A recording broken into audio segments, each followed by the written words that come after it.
ഞാനൊരു മദ്യാസക്തൻ. ദൈവാനുഗ്രഹത്താലും alcoholics anonymous എന്ന കൂട്ടായ്മയിലായിരിക്കുന്നതുകൊണ്ടും ഇന്നത്തെ ദിവസം മദ്യപിച്ചിട്ടില്ല. എൻ്റെ പേര് Vijayan. Hi hi Vijay hi. Hi Vijayan hi മാഷേ, ഹായ് ഹായ്. ഓക്കെ, വളരെ രസകരമായ ഒരു വിഷയമാണ് കഴിഞ്ഞ ആഴ്ച നമ്മൾ അവതരിപ്പിച്ച് തുടങ്ങിയത്. ശരിക്കും ഇത് മദ്യാസക്തർക്ക് മാത്രമല്ല, ഇത് എല്ലാവർക്കും, സാധാരണ ജനങ്ങൾക്കൊക്കെ തന്നെ പ്രയോജനപ്പെടുന്ന ഒരു വിഷയമാണ്. ജീവിക്കുക, ജീവിക്കാൻ അനുവദിക്കുക. ഇന്ന് നമ്മുടെ സമൂഹത്തിൽ കാണുന്ന ഏറ്റവും വലിയ ഒരു പ്രശ്നവും ഇത് തന്നെയാണ്. മറ്റൊരാളുടെ പ്രവർത്തികൾ എനിക്ക് ഇഷ്ടപ്പെടുന്നില്ല. ഞാൻ വിചാരിച്ചതുപോലെ മറ്റ് പലരും പെരുമാറുന്നില്ല. അപ്പൊ അതുകൊണ്ട് അവർക്കല്ല പ്രശ്നം ഉണ്ടാവുന്നത്, എനിക്ക് പ്രശ്നം ഉണ്ടാവും. എനിക്കതിനോട് യോജിക്കാൻ കഴിയാതെ വരുമ്പോൾ ഞാൻ അസ്വസ്ഥനാവും. ഞാൻ അസ്വസ്ഥനായി കഴിയുമ്പോൾ എൻ്റെ എനർജി താഴോട്ട് പോകുന്നു. മനസ്സിൻ്റെ ശക്തി ദൗർബല്യം കാണിക്കുന്നു. അങ്ങനെ വന്നു കഴിയുമ്പോൾ ആ മനസ്സിന് ശക്തി വീണ്ടെടുക്കാൻ നമുക്കറിയാവുന്ന ഒരു മാർഗമായിരുന്ന മദ്യപാനത്തിലേക്ക് പോകുന്നു. അങ്ങനെയാണ് ഈ പലപ്പോഴും മദ്യപിക്കാൻ പോയിട്ടുള്ള ആൾക്കാരൊക്കെ തന്നെ മനസ്സിന്റെ എടുത്ത തീരുമാനവും അതിനുള്ള ശക്തി ക്ഷയിക്കുകയാണ്. അത് ശക്തി പോവാൻ ഒരുപാട് ഘടകങ്ങളുണ്ട്. ഒരു 10-30 ഘടകങ്ങളെങ്കിലും നമുക്ക് വളരെ പ്രത്യക്ഷമായിട്ട് ലിസ്റ്റ് ചെയ്തെടുക്കാൻ പറ്റും. എപ്പോഴൊക്കെയാണ് നമ്മുടെ ശക്തി കുറയുന്നതെന്ന്. മദ്യപിച്ചുകൊണ്ടിരുന്ന ആ ശക്തി കുറഞ്ഞ സമയങ്ങളിലെല്ലാം നമ്മൾ സപ്പോർട്ടായിട്ട് ഈ മദ്യത്തെയാണ് നമ്മൾ എന്താ പറയുക ആശ്രയിച്ചിരുന്നത്. അപ്പൊ അങ്ങനെ ആശ്രയിച്ചിരുന്ന ഒരു പ്രധാനപ്പെട്ട ഘടകമാണ് മറ്റുള്ള ആൾക്കാർ. ഏറ്റവും നമ്മളെന്നും തന്നെ നമ്മൾ ഈ മറ്റുള്ളവരുമായിട്ട് ബന്ധപ്പെട്ടിരിക്കുകയാണ്. മനുഷ്യനൊരു സാമൂഹ്യ ജീവി ആയതുകൊണ്ട് മനുഷ്യന് ഒറ്റയ്ക്ക് ജീവിക്കാനാവില്ല. എപ്പോഴും കുടുംബാംഗങ്ങൾ വേണം, അതുപോലെ സുഹൃത്തുക്കൾ വേണം, ഏയിലുള്ള ആൾക്കാർ വേണം. ഇനി ഓഫീസിൽ പോവുകയാണെങ്കിൽ അവര് വേണം, വണ്ടിയിൽ പോവുകയാണെങ്കിൽ വണ്ടിയിൽ കൂടെ സഹയാത്രികരുണ്ടാവും, അവരുണ്ടാവണം എന്ന് വേണ്ട. നമ്മൾ ഒരു ദിവസം തന്നെ 100 കണക്കിന് ആൾക്കാരുമായിട്ട് നിരന്തരം ബന്ധപ്പെട്ടുകൊണ്ടിരിക്കുന്നുണ്ട്. ഈ ബന്ധപ്പെട്ടുകൊണ്ടിരിക്കുന്ന ആൾക്കാർക്ക് എല്ലാവർക്കും ഓരോ പേഴ്സണാലിറ്റി ഉണ്ട്. അവരുടെ ഒരു അസ്തിത്വമോ അല്ലെങ്കിൽ വ്യക്തിത്വമോ അത് അവരുടേതായ ഒരു വ്യക്തിത്വമാണുള്ളത്. എനിക്കും ഒരു വ്യക്തിത്വമുണ്ട്. പക്ഷെ എൻ്റെ ഈ വ്യക്തിത്വത്തിനോട് യോജിക്കുന്ന ഒരാളെ കിട്ടുക എന്ന് പറഞ്ഞാൽ വളരെ പ്രയാസമാണ്. അത് ചിലപ്പോൾ 100 പേരെടുത്താൽ ചിലപ്പോൾ ഒരാളെ ഒക്കെ ആയിരിക്കും ചിലപ്പോൾ ഉണ്ടാവുക. അപ്പൊ അതുകൊണ്ട് തന്നെ നമ്മളിൽ നിന്ന് വളരെ വ്യത്യസ്തരായ ആൾക്കാരാണ് നമ്മൾ ചുറ്റും കാണുക. അത് ഏക്കകത്തും അത് അങ്ങനെ ഉണ്ടാവുക. നമ്മൾ ഇങ്ങനെ പ്രതീക്ഷിച്ച് പോകരുത്. ഏക്കകത്ത് ചെല്ലുമ്പോൾ എല്ലാവരും നന്നായിട്ടുള്ള ആൾക്കാരാണെന്നും എല്ലാവരും എന്നോട് നന്നായി പെരുമാറുമെന്നും നമ്മൾ പ്രതീക്ഷിച്ച് പോയാൽ ചിലപ്പോൾ അവിടെ ഏതെങ്കിലും ഒരു നെഗറ്റീവ് അനുഭവം ഉണ്ടായിക്കഴിഞ്ഞാൽ അതിനോട് നമുക്ക് ഭയങ്കരമായ വിഷമം ഉണ്ടാവും. അപ്പോൾ ആൾക്കാരെല്ലാവരും വ്യത്യസ്തരാണ് എന്ന് നമ്മൾ ഓൾറെഡി തീരുമാനിക്കുക. നമ്മളെ ചൊറിഞ്ഞുകൊണ്ടിരിക്കുന്ന ആൾക്കാരുണ്ടാവും. എന്ന് വെച്ചാൽ നമ്മൾ കുടി നിർത്തി ഇങ്ങനെ നടക്കുകയാണ്, ഒരു കൊല്ലോ 2 കൊല്ലോ ഒക്കെ ആയിക്കഴിഞ്ഞാലും എന്നാലും വിശ്വാസം വരാത്ത ഒരുപാട് പേരുണ്ട്. നമ്മളെ ആൾക്കാരുടെ മധ്യത്തിലിട്ട് കളിയാക്കുന്ന ആൾക്കാരുണ്ട്. ഞാനിപ്പോ എൻ്റെ ഒരു അനുഭവം പറയാം. ഞാനിപ്പോ 21 വർഷമായി കുടി നിർത്തിയിട്ട്. ഈ ജൂലൈ 9 ആവുമ്പോൾ 21 വർഷമാവുക. എന്നാലും ഞാൻ പണ്ട് കുടിച്ചപ്പോൾ ഞാൻ പറഞ്ഞ ഏതോ ഡയലോഗ് വെച്ചിട്ട് ഈ കഴിഞ്ഞ ദിവസം കൂടി ഒരാള് എന്നോട് പറഞ്ഞു, 21 വർഷങ്ങൾക്ക് മുമ്പ്. അത് അയാൾക്ക് എന്തോ ഒരു വലിയ സന്തോഷം കിട്ടിയിട്ടുണ്ടാവും. അയാളത് ചിരിക്കുകയും ചെയ്തു. ബാക്കിയുള്ളവരുടെ മുമ്പിൽ അത് അയാള് വലിയൊരു കാര്യം ചെയ്തതുപോലെ അയാൾ കാണിക്കുകയും ചെയ്തു. ശരിക്കും എന്നെ ഒരു തരം അവഹേളിക്കുന്ന തരത്തിലാണ് അയാൾക്ക് എന്ത് കിട്ടിയെന്ന് എനിക്കറിയില്ല. ഏതായാലും ഞാനും ആ കൂടെ ഒന്ന് ചിരിച്ച് ഞാൻ അവിടെ നിന്ന് പോരുക ചെയ്തത്. അപ്പൊ ഈ ആൾക്കാര് ഇത് നമ്മൾ കുടിച്ചുകൊണ്ട് നടക്കുന്ന സമയത്ത് ഉള്ള ഓരോ വിക്രികൾ നമ്മൾ ഏതെങ്കിലും തരത്തിൽ കാണിച്ച് നമ്മളെ പ്രകോപിപ്പിക്കാനുള്ള ശ്രമം നടത്തും.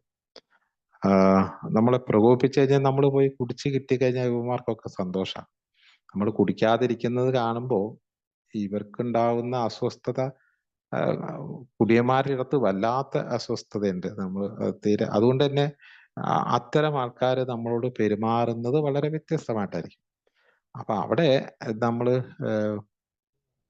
അസ്വസ്ഥരാവുകയല്ല വേണ്ടത്. അത് അവരങ്ങനെ പെരുമാറുന്നത് അവരുടെ സ്വഭാവമാണ്. അത് അവർക്ക് അങ്ങ് വിട്ടുകൊടുത്തേക്കുക. അത് എന്നെ ബാധിക്കാതിരിക്കാൻ വേണ്ടി ഞാനത് ശ്രമിക്കുകയും കൂടി ചെയ്യുക. അതാണ് ജീവിക്കുക, ജീവിക്കാൻ അനുവദിക്കുക എന്നുള്ളതിന്റെ പൊരുൾ അതാണ്. അങ്ങനത്തെ ഒരു കാര്യവും എൻ്റെ സുബോധത്തെ ബാധിക്കാതിരിക്കണമെങ്കിൽ നമ്മൾ കുറച്ചും കൂടി ഉയർന്ന ലെവലിൽ നമ്മൾ ചിന്തിക്കേണ്ടി വരും. അതിനു വേണ്ടിയിട്ടുള്ള ശക്തി നമ്മൾ സംഭരിക്കേണ്ടി വരും. ശക്തി കുറഞ്ഞു കഴിയുമ്പോൾ മനസ്സിന്റെ ഒരു എനർജി ലെവൽ താഴ്ന്നിരിക്കുകയാണെങ്കിൽ, അത് എല്ലാവർക്കും അറിയാവുന്നതായിരിക്കണം എപ്പോഴാണ് ഈ എനർജി ലെവൽ താഴ്ന്നു പോകുന്നത്. താഴ്ന്നു പോകുന്നത് നമുക്കറിയാം. ഒരു നിരാശ വരുമ്പോ, ഒരു സങ്കടം വരുമ്പോ, ഒരു ദേഷ്യം വരുമ്പോ, ഒരു അതിനിപ്പോ അസൂയ വരുമ്പോഴായാലും സ്വാർത്ഥത വരുമ്പോഴായാലും എല്ലാം തന്നെ നമ്മുടെ എനർജി താഴ്ന്നു പോവുക ചെയ്യുക. നഷ്ടബോധം വരുമ്പോ, അവനവനെ കുറിച്ചുള്ള സ്വയാനുകമ്പ വരുമ്പോ ഒക്കെ എനർജി അങ്ങോട്ട് പോവും. എന്നിട്ട് എന്തിനാണ് എന്നുള്ള ഒരു ചിന്ത വരുന്നുണ്ടെങ്കിൽ അതാണ് എനർജി താഴ്ന്ന ഒരവസ്ഥ. എനർജി ഉയർന്ന ഒരവസ്ഥയാണെങ്കിൽ നല്ല ഉത്സാഹവും ഉന്മേഷവും അതുപോലെ തന്നെ ആവേശവും മറ്റുള്ളവരുടെ പെരുമാറാനും ഒക്കെ ഉള്ളൊരു സന്തോഷവും ഒക്കെ ഉണ്ടാവും ഈ എനർജി ഉയർന്ന ഒരവസ്ഥയിൽ. ഈ എനർജി താഴ്ന്നു പോകുമ്പോഴാണ് ഈ പ്രശ്നങ്ങളൊക്കെ വരുന്നത്. അപ്പൊ എനർജിയെ ഒന്ന് താഴ്ത്തി കിട്ടണമെങ്കിൽ എനർജിയെ ഉയർത്തുന്നതും താഴ്ത്തുന്നതും നമ്മളുടെ ചിന്തയാണ്. അതാണ് അതിൻ്റെ അകത്ത് ഏറ്റവും പ്രധാനപ്പെട്ട ഘടകം. എൻ്റെ ചിന്തയാണ്. ആ ചിന്ത ഞാൻ വന്നു കഴിഞ്ഞു കഴിയുമ്പോൾ ഞാൻ അതിനെക്കുറിച്ച് ഇങ്ങനെ വിശകലനം ചെയ്യും. ആ വിശകലനം ചെയ്യുന്നത് നെഗറ്റീവ് വിശകലനത്തിലേക്കാണ് പോകുന്നതെങ്കിൽ നമ്മുടെ എനർജി താഴ്ന്നു പോകും. പോസിറ്റീവ് വിശകലനത്തിലേക്കാണ് പോകുന്നതെങ്കിൽ എനർജി ഹൈ ആയിട്ട് വരും. സ്വാഭാവികമായിട്ടും നമ്മുടെ വിശകലനം നെഗറ്റീവിലേക്ക് പോകാനാണ് അതിൻ്റെ പ്രവണത. സ്വാഭാവികത അതാണ്.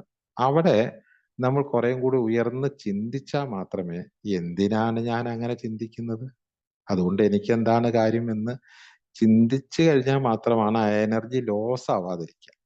അപ്പോൾ അതാണ് ബാക്കിയുള്ളവർ എങ്ങനെ പെരുമാറുന്നു എന്നുള്ളത് നോക്കുമ്പോൾ അവരുടെ പെരുമാറ്റം നമുക്ക് മാറ്റാൻ കഴിയാത്തതാണ്.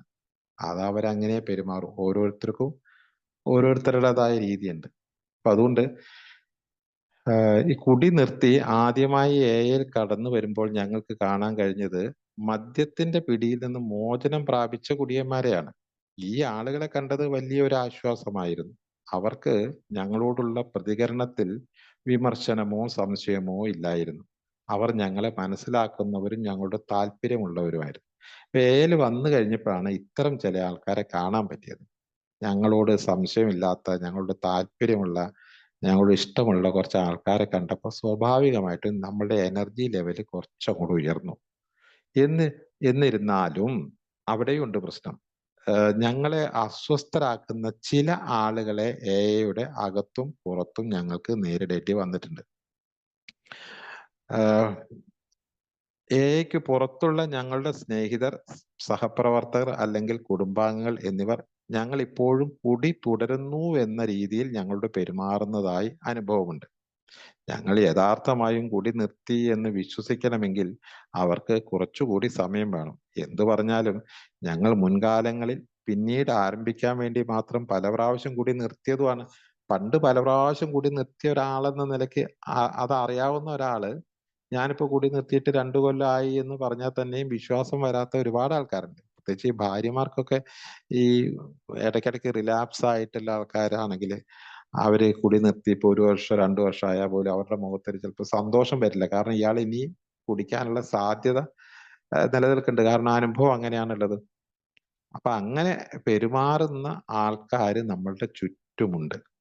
അവരൊക്കെ ചിലപ്പോൾ നമ്മളെ അസ്വസ്ഥരാക്കിക്കൊണ്ടിരിക്കുന്നവരാണ്.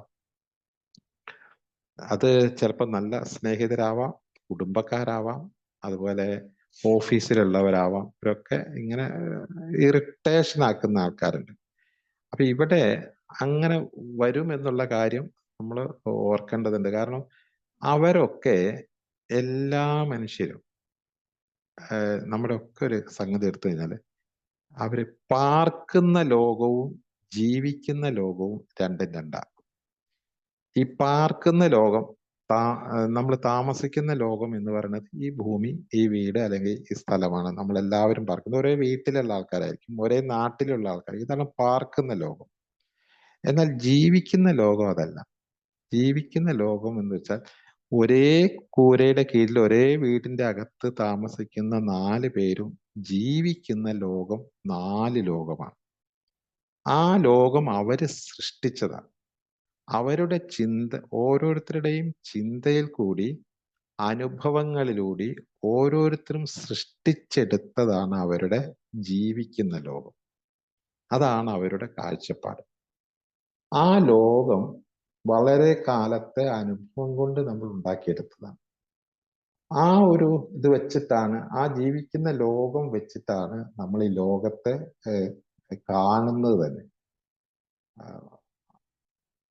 ഒരു വീട്ടിൽ തന്നെ ഉള്ള ഒരു അന്ധനായ ഒരാളും അല്ലാത്ത ഒരാളും രണ്ടുപേര് താമസിക്കുന്നുണ്ടെങ്കിൽ ഈ രണ്ടുപേരും ജീവിക്കുന്ന ഒരു വീട്ടിന്റെ അകത്താണെങ്കിൽ പോലും അവര് ജീവിക്കുന്ന ലോകം രണ്ടും രണ്ടാണ്. അപ്പൊ അതുപോലെ ഈ പറയുന്ന ആൾക്കാരെല്ലാവരും, നമ്മളുടെ ചുറ്റും നിൽക്കുന്ന ആൾക്കാരെല്ലാം അവരവരുടെ അനുഭവങ്ങളിലൂടെ അവർ സൃഷ്ടിച്ചെടുത്ത ഒരു ലോകത്താണ് അവരുള്ളത്. അതേപോലെ ഒരു ലോകത്താണ് ഞാനുള്ളത്. അപ്പൊ എന്റെ ലോകം എന്റെ അനുഭവങ്ങളിലൂടെ വന്നതായതുകൊണ്ട് എന്റെ അനുഭവം വേറെ ഒരാൾക്കും കിട്ടിയിട്ടില്ലാത്തത് കൊണ്ടും അവരുടെ ലോകം വേറെയാണ്. ആ ലോകത്തിനനുസരിച്ച് അവര് നമ്മളോട് ഇടപെടുകയുള്ളൂ, സംസാരിക്കുകയുള്ളൂ. അത് അവരുടെ രീതിയാണ്. അത് എൻ്റെ അനുഭവമായിട്ട്, എൻ്റെ ലോകവുമായിട്ട് ഒരു ബന്ധം പോലും ചിലപ്പോൾ ഉണ്ടായിക്കൊള്ളണമെന്നില്ല. അത് അവരുടെ കുറ്റമല്ല, എന്റെയും കുറ്റമല്ല. കാരണം അവരെ അങ്ങനെ ആക്കി തീർത്തത് അവരുടെ അനുഭവങ്ങളാണ്. അതുകൊണ്ട് അത് എൻ്റെ അനുഭവം അങ്ങനെയല്ല. അതുകൊണ്ട് എനിക്ക് അനുസരിച്ച് ഇവരെ മാറ്റിയെടുക്കുക എന്ന് പറഞ്ഞത് നടക്കാത്ത കാര്യമാണ്. ആ സമയത്ത് നമുക്ക് ചെയ്യാവുന്ന ഏറ്റവും നല്ല കാര്യം അവർക്ക് അവരുടെ വഴി, എനിക്ക് എൻ്റെ വഴി എന്ന ഒരു ആപ്തവാക്യത്തിൽ ഉറച്ചു നിൽക്കുകയാണെങ്കിൽ നമുക്ക് അസ്വസ്ഥത ഇല്ലാതെ പോകും. അതല്ല അവരെന്താ അങ്ങനെ ഇവരെന്താ ഇങ്ങനെ എന്നാണ് ചിന്തിച്ചുകൊണ്ടിരിക്കണമെങ്കിൽ നമ്മളുടെ എനർജി ലെവൽ താഴ്ന്നു പോകും. ആ താഴ്ന്നു പോകുമ്പോൾ നമ്മൾ അസ്വസ്ഥനാവും. അതുകൊണ്ട് ഏറ്റവും നല്ല മാർഗം അവർക്ക് അവരുടേതായ വഴി ജീവിക്കുക, ജീവിക്കാൻ അനുവദിക്കുക എന്ന ആശയത്തെ പ്രായോഗികമാക്കാൻ ആരംഭിക്കും മുമ്പ് നമ്മൾ താഴെ പറയുന്ന യാഥാർത്ഥ്യത്തെ തീർച്ചയായും അഭിമുഖീകരിക്കണം. ഏയിലും മറ്റെല്ലായിടത്തും പലപ്പോഴും നമ്മൾക്ക് യോജിക്കാനാവാത്ത കാര്യങ്ങൾ പറയുകയും പ്രവർത്തിക്കുകയും ചെയ്യുന്ന വ്യക്തികളുണ്ട്. വിഭിന്നതകൾക്കിടയിൽ ജീവിക്കാൻ ശ്രമിക്കേണ്ടത് നമ്മളുടെ സ്വസ്ഥതയ്ക്ക് അത്യാവശ്യമാണ്. ഇതാണ് ലോകം. ഈ ഒരു സിറ്റുവേഷനിലാണ് നമ്മൾ ജനിക്കുന്നതും ജീവിക്കുന്നതും. അല്ലാതെ എല്ലാവരും ഒരേപോലെ അല്ല. നമ്മൾ ഇനി വേറെ ഒരു രസമുണ്ട്. ഈ എല്ലാവരും ഒരുപോലെ അല്ല എന്ന് നമ്മൾക്ക് ചിലപ്പോഴൊക്കെ നമ്മൾ ചിന്തിക്കുന്ന ഒരു കാര്യം എന്താന്ന് വെച്ചാല്, എനിക്ക് ഒരുപാട് പ്രശ്നങ്ങളുണ്ട്, എനിക്ക് ആകെ ടെൻഷനുണ്ട്, പ്രശ്നങ്ങളുണ്ട്, പ്രതിസന്ധികളുണ്ട്. പക്ഷെ നമ്മൾ എന്താ ചിന്തിക്കുന്നത്? മറ്റുള്ള ആൾക്കാർക്ക് ആർക്കും പ്രശ്നങ്ങളും ഇല്ല, പ്രതിസന്ധികളും ഇല്ല, ബുദ്ധിമുട്ടുകളും ഒന്നുമില്ല എന്നാണ് പലപ്പോഴും നമ്മളുടെ ചിന്ത. അവിടെ എന്നെ പോലെ ആണെന്നല്ല വിചാരിക്കുന്നത്. ഞാൻ മാത്രം എന്താണ് ഇങ്ങനെ ആയിപ്പോയത്, എല്ലാവരും സുഖകരമായി ജീവിക്കുന്നില്ലെന്ന്. ഈ ഓരോ മനുഷ്യർക്കും അവരുടെ ജീവിതത്തിൽ വമ്പൻ പ്രതിസന്ധികളെ അവർ നേരിടുന്നുണ്ട്. ഞാൻ അനുഭവിക്കുന്നതിനേക്കാൾ പ്രയാസമുള്ള ആൾക്കാർ എന്നോട് ഇടപെടുന്നുണ്ട്. അപ്പൊ എന്നോട് മോശമായിട്ട് ഇടപെടുന്ന ഒരാളുടെ ഉള്ളിൽ അപാരമായ പ്രശ്നങ്ങൾ കിടക്കുന്നുണ്ട്, നീറുന്നുണ്ട്. ആ പ്രശ്നങ്ങളുടെ ഒരു ബഹിർസ്ഫുരണമാണ് അയാൾ എന്നോട് പെരുമാറുന്ന മോശം പെരുമാറ്റം. അതല്ലാതെ അയാൾ നല്ലൊരു മനുഷ്യനാവുകയും അയാൾ എന്നെ മാത്രം തെരഞ്ഞെടുത്ത് പിടിച്ച് ആക്രമിക്കുക അല്ല ചെയ്യുന്നത്. അത് അയാളുടെ ഉള്ളിലെ അയാളുടെ ലോകം ആ തരത്തിൽ കലുഷിതമായ ഒരു ലോകമായതുകൊണ്ടാണ് അയാൾ അങ്ങനെ പെരുമാറുന്നത്.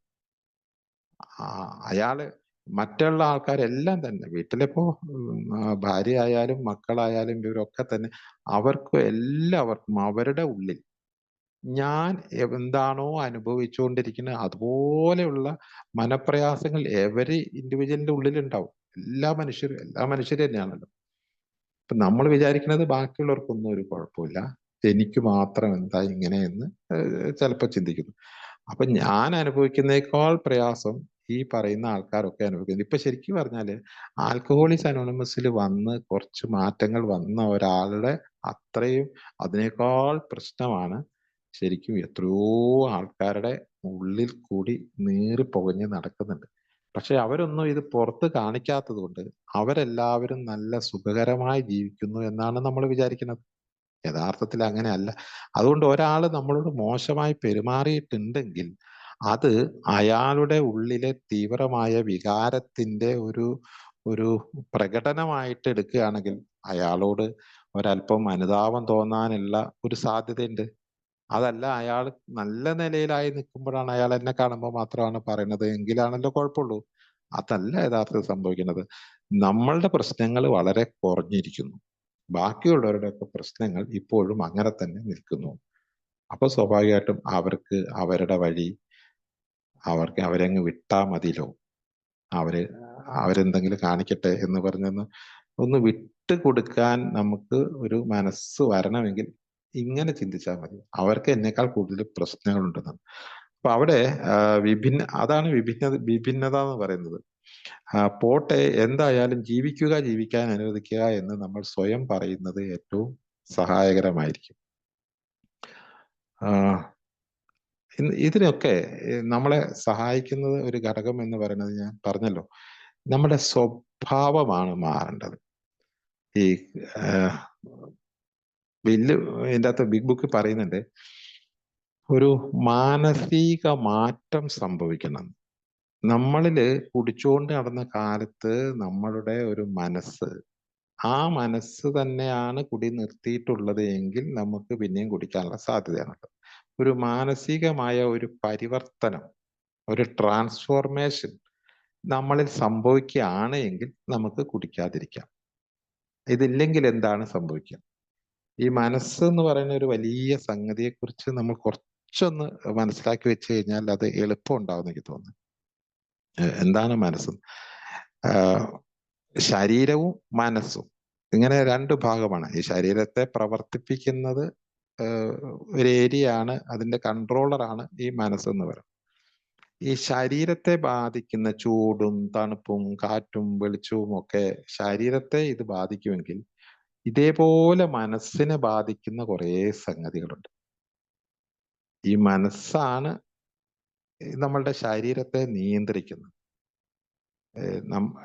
ശരീരത്തിലെ എല്ലാ അവയവങ്ങളും എന്ത് ചെയ്യണം എന്ത് ചെയ്യണ്ട എന്ന് തീരുമാനിക്കുന്നത് മനസ്സാണ്. ആ മനസ്സ് തകരാറിലാണെങ്കിലോ ഈ പറയുന്ന ശരീരം ചെയ്യുന്ന കാര്യങ്ങളും വളരെ മോശമായിരിക്കും. ഈ ശരീരവും മനസ്സിനെ കുറിച്ചും ഒരു ചെറിയ ഉദാഹരണം പറയുന്നത്, ഒരു കപ്പലിനോട് നമ്മളതിനെ താരതമ്യം ചെയ്യുകയാണെങ്കിൽ ഒരു നല്ല എക്സ്പീരിയൻസ്ഡ് ആയിട്ടുള്ള കുറേ ജോലിക്കാരുള്ള ഒരു കപ്പല്, നല്ല എക്സ്പീരിയൻസ് നല്ല മിടുക്കന്മാരായിട്ടുള്ള ആ കപ്പലില് ഒരു പുതിയ കപ്പിത്താൻ വന്നു. ഈ കപ്പിത്താന്റെ വിചാരം ഈ കപ്പല് അയാൾക്ക് ഈ കപ്പൽ ഓടിക്കാനൊന്നും അറിയില്ല. അയാളുടെ വിചാരം ഈ കപ്പല് കടലിൽ ഇറക്കി കഴിഞ്ഞാൽ അത് തന്നെ അങ്ങ് പൊക്കോളുന്ന. അതിങ്ങനെ പ്രാർത്ഥിച്ചുകൊണ്ടിരുന്നാൽ മതി, ആ കപ്പൽ ഇങ്ങനെ പൊക്കോളും വിചാരിക്കുന്നു. അപ്പൊ ഈ ഓരോ ജീവനക്കാരും ഓരോ ഭാഗത്തുകാരും ഓരോരോ വലിയ പണികളൊക്കെ ഇങ്ങനെ ചെയ്യുന്ന സമയത്ത് ഈ കപ്പിത്താൻ ചോദിക്കും, നീ എന്തിനാ അങ്ങനെ ചെയ്യുന്നത്, അതിന്റെ ആവശ്യം എന്താ, അതൊക്കെ വിട്ടേക്ക്, അത് വേണ്ടാന്ന് പറഞ്ഞ് ഓരോ പണിയും ചെയ്യുന്ന ജോലിക്കാരെ മുടക്കിക്കൊണ്ടിരുന്നു. കാരണം അതിന്റെ ആവശ്യമില്ല, ഈ കപ്പല് സ്വയമേ ഇങ്ങനെ പൊക്കോളുമല്ലോ. കപ്പല് പോകാൻ വേണ്ടിയാണല്ലോ, ശരിക്കും പോകാൻ വേണ്ടിയാണല്ലോ കപ്പല് വെള്ളത്തിൽ ഇറക്കിയിട്ടുള്ളത്. കപ്പല് ജനിച്ചത് അത് സ്വയം പൊക്കോളുമല്ലോ. എന്നാൽ ഈ കപ്പിത്താൻ ഇതങ്ങനെ വിചാരിച്ച് കപ്പൽ ഇങ്ങനെ പോണു. ഈ പറയുന്ന എല്ലാ ജീവനക്കാരോടും കൊടുക്കുന്നു. അവസാനം അവരെല്ലാം പണി നിർത്തുന്നു. അവസാനം ഈ പായ്ക്കപ്പലാണ്, അത് കാറ്റു പിടിച്ച് മറിഞ്ഞ് അത് എല്ലാവരും മരിക്കുന്നു. അപ്പൊ അവിടെ സംഭവിച്ചത് എന്താണെന്ന് ചോദിച്ചു കഴിഞ്ഞാല്, ഈ സംഗതി ഈ കപ്പല് സ്വന്തം അങ്ങ് പൊയ്ക്കോളും എന്നും അതിനെ ഈ അതിലെ പണിക്കാരാണ് ഇതിനെ കൊണ്ടു നടക്കണതെന്നും അങ്ങനെ ഈ പണിക്കാരെ നിയന്ത്രിക്കേണ്ടത് കപ്പിത്താനാണെന്നുള്ള ഒരു ചിന്ത ഇല്ലാതെ പോയി.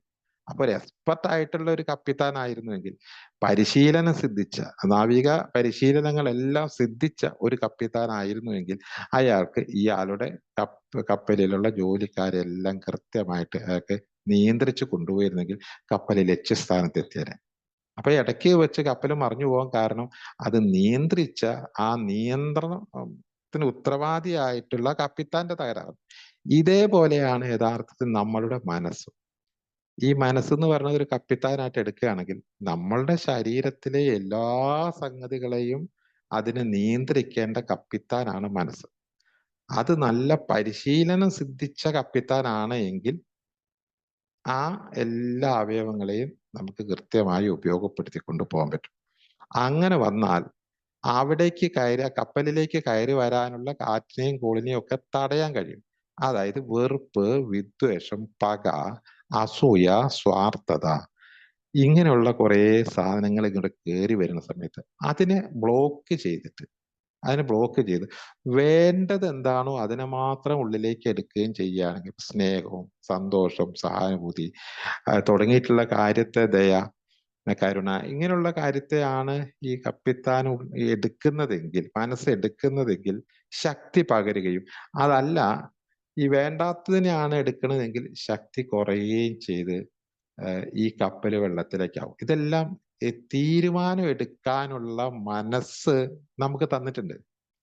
നല്ല ഒരു മനസ്സ് തന്നിട്ടുണ്ട്, ചിന്തിക്കാനുള്ള മനസ്സ് തന്നിട്ടുണ്ട്, തീരുമാനം എടുക്കാനുള്ള മനസ്സും തന്നിട്ടുണ്ട്. ഈ തീരുമാനം എടുക്കേണ്ടത് ഞാനാണ്. ഞാൻ എന്നിട്ട് വ്യത്യസ്തമായ തീരുമാനം എടുത്തിട്ട് ഞാൻ എൻ്റെ ശരീരത്തെ വേണ്ടാത്ത രീതിയിലാണ് ഉപയോഗിക്കുന്നതെങ്കിൽ, എൻ്റെ നാവിനെയോ എൻ്റെ കൈകളെയോ കാലുകളെയോ ഞാൻ വേണ്ടാത്ത രീതിയിലാണ് ഉപയോഗിക്കുന്നതെങ്കിൽ അതിൻ്റെ ഉത്തരവാദി ഞാനാണ്. അപ്പൊ എൻ്റെ വിജയത്തിന്റെയും എൻ്റെ പരാജയത്തിന്റെയും ഉത്തരവാദി ഞാനാവുന്നു.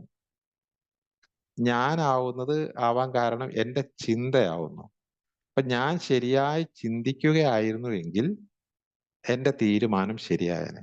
എൻ്റെ തീരുമാനം ശരിയായിരുന്നെങ്കിൽ എൻ്റെ പ്രവൃത്തി ശരിയായേനെ. എൻ്റെ പ്രവൃത്തി ശരിയായിരുന്നെങ്കിൽ എൻ്റെ സ്വഭാവം ശരിയായേനെ. അങ്ങനെയെങ്കിൽ ഞാൻ ഇങ്ങനെയായി മാറിയേനെ. മദ്യപിച്ചു നടക്കുന്ന സമയത്ത് ഈ ചിന്തയ ഒക്കെ വികലമായിരുന്നു. ചിന്തയെ നമ്മൾ തെരഞ്ഞെടുത്തില്ല. വരുന്ന ചിന്ത എന്താണോ ആ ചിന്തയെ അതിനെ നമ്മൾ പ്രോത്സാഹിപ്പിച്ചു. അത് ഓട്ടോമാറ്റിക് ആയിട്ട് കയറി വന്നത്. ഇപ്പൊ നമ്മൾ മദ്യപിക്കുന്നില്ല. അതുകൊണ്ട് തന്നെ നമ്മുടെ മനസ്സിലേക്ക് കയറി വരുന്ന എല്ലാ ചിന്തയെയും നമ്മൾ പ്രോത്സാഹിപ്പിക്കേണ്ടതില്ല. ആവശ്യമുള്ളതിനെ തെരഞ്ഞെടുത്ത് ആവശ്യമില്ലാത്തതിനെ പടിക്ക് പുറത്ത് നിർത്താനുള്ള ഒരു കഴിവ് നമുക്ക് ദൈവം തന്നിട്ടുണ്ട്. ആ കഴിവിനെ നമ്മൾ ഉപയോഗപ്പെടുത്തണം. ആ ഉപയോഗപ്പെടുത്തണമെങ്കിൽ അതിനാവശ്യമായിട്ടുള്ള പവർ, ശക്തി ഉണ്ടാവണം.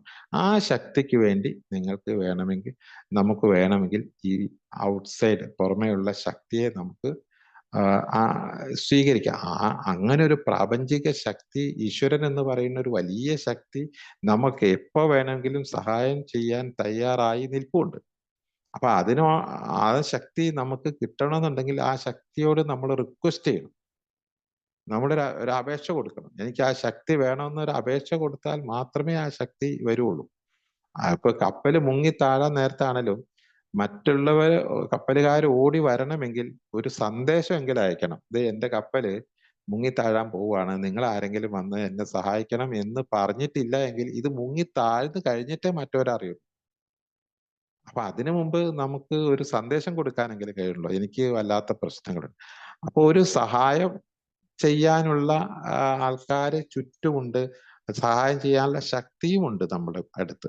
പക്ഷെ ആ ശക്തിയോട് നമ്മൾ ഒരു അല്പം റിക്വസ്റ്റ് ചെയ്യണമെങ്കിൽ ഒരല്പം എളിമ നമ്മളിൽ ഒരല്പം എളിമ ഉണ്ടായാൽ മാത്രമേ നമുക്ക് ആ റിക്വസ്റ്റ് ചെയ്യാൻ പറ്റുള്ളൂ.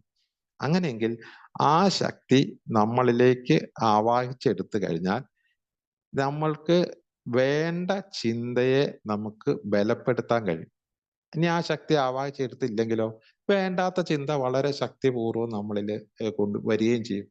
ഇതിന്റെ ഒരു പ്രത്യേകത, ശക്തിയില്ലാതെ പ്രവർത്തിക്കുന്ന ചിന്ത എന്ന് പറഞ്ഞാൽ ദുർബല ചിന്തകളാണ്, അത് നെഗറ്റീവായിരിക്കും, അത് നമുക്ക് ദോഷകരമായിട്ടുള്ളത്. ശക്തിയുള്ള ചിന്തയാണ്, ശക്തിയുടെ അകമ്പടിയോട് കൂടിയുള്ള ചിന്തയാണ് പോസിറ്റീവ് ചിന്ത വരിക. അത് നമ്മളുടെ ശരീരത്തെയും മനസ്സിനെയും ഒക്കെ അത് ശക്തി പ്രാപിച്ചുകൊണ്ട് കൊണ്ടുവരാൻ പറ്റും. അപ്പൊ ഇത് ബോധപൂർവം ചെയ്താൽ മാത്രമേ ഈ പറഞ്ഞ പോസിറ്റീവ് വരുള്ളൂ. ബോധപൂർവം അല്ലാതെ ഇരിക്കുന്ന ഒരാളുടെ മനസ്സിലേക്ക് വരുന്നത് ഫുള്ള് നെഗറ്റീവ് ആയിരിക്കും. അതായത് ഒന്നും ചിന്തിക്കുന്നില്ല എന്ന്. അങ്ങനെ അയാൾ വെറുതെ ഇരിക്കുക, ബോധപൂർവം ഒന്നും ചെയ്യുന്നില്ലെങ്കിൽ അയാൾ ഇങ്ങനെ മാല പോലെ നെഗറ്റീവ്സ് വന്നുകൊണ്ടിരിക്കും. വന്നുകൊണ്ടിരിക്കുമ്പോൾ ഇയാളുടെ വികാരങ്ങൾ മുഴുവനും വെറുപ്പ്, വിദ്വേഷം, വൈരാഗ്യം, പക, ശത്രുത തുടങ്ങിയിട്ടുള്ള ആങ്സൈറ്റി, സ്ട്രെസ് തുടങ്ങിയ സാധനങ്ങളെല്ലാം ഇങ്ങനെ കയറി വന്നിരിക്കും. ഒന്നും ചെയ്തിട്ടില്ലെങ്കിൽ വരും. ഈ നല്ലത് വരണമെങ്കിൽ അത് ബോധപൂർവം ചിന്തയെ തെരഞ്ഞെടുക്കണം. ആ തെരഞ്ഞെടുക്കാനുള്ള കഴിവ് നമുക്ക് തന്നിട്ടുണ്ട്. നമുക്ക് തന്നിട്ടുള്ള ആ കഴിവിനെ നമ്മൾ ഉപയോഗപ്പെടുത്തുന്നില്ല എന്നുള്ളതാണ് അതിന്റെ പ്രശ്നം. അപ്പൊ നമുക്ക് ഉപയോഗപ്പെടുത്താൻ ശ്രമിച്ചാൽ നമുക്ക് ഈ പറഞ്ഞ പരമകാരുണികനായ ദൈവത്തിന്റെ ശക്തിയെ നമ്മൾ സ്വീകരിച്ച് നമ്മൾ മറ്റുള്ള ആൾക്കാരുടെ പെരുമാറ്റത്തിൽ നമ്മൾക്കുണ്ടാവുന്ന ആ നെഗറ്റീവ് ഫീലിങ്ങിനെ നമുക്ക് ഒഴിവാക്കാൻ പറ്റും. അങ്ങനെ വന്നു കഴിഞ്ഞാൽ ഈ മറ്റൊരാൾക്കും എൻ്റെ കുടിയെ സ്വാധീനിക്കാൻ കഴിയില്ല. അയാളിനി എന്തെല്ലാം അവിടെ കിടന്ന് കുറച്ചാലും ഒച്ചയിട്ടാലും അവരേതൊക്കെ തരത്തിൽ പ്രലോഭിപ്പിച്ചാലും എന്നും നമ്മളെ അത് ബാധിക്കാതെ നമ്മൾ സ്വസ്ഥമായിരിക്കാൻ നമുക്ക് കഴിയണമെങ്കിൽ ഈ പറഞ്ഞ ഒരു ശക്തിയെ നമ്മൾ സംഭരിക്കേണ്ടി വരും. അതെല്ലാം നമ്മളുടെ ഉള്ളിലുണ്ട്. നമ്മുടെ കയ്യിലുള്ള സംഗതിയെ നമ്മൾ കാണുന്നില്ലെന്ന്.